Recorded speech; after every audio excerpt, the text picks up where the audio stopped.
Ayan nga, so mga ka-farmers, so ito na yung booster natin. So ito yung isa sa sisiw pa lang to, guys. Galing to ng Cavite, no? Galing to ng mga sisiw pa lang to, 2-week-old pa lang.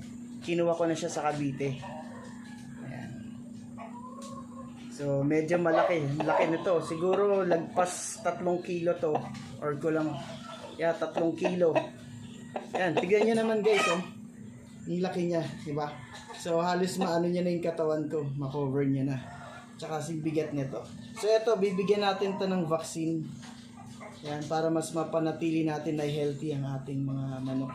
Kaso lang hindi ko alam kung paano siya lalagyan kasi malaki na nga siya. So kailangan merong isa sa na hahawak sa ilong. So check natin guys kung paano natin ito malalagyan.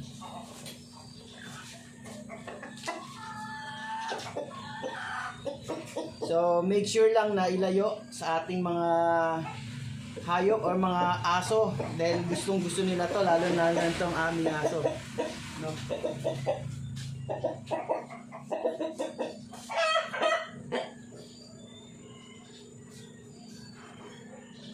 So ito nga mga ka-farmers, ito yung pinakamalaki kong rooster, no?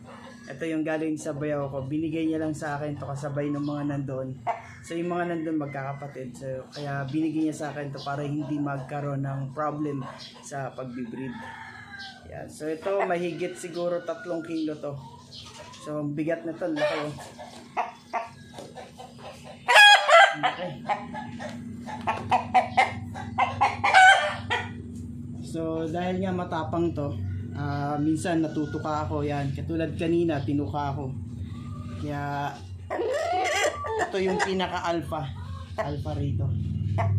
Yan. So tatry natin lagyan siya ng vaccine. So, medyo malikot nga lang. So tatry natin.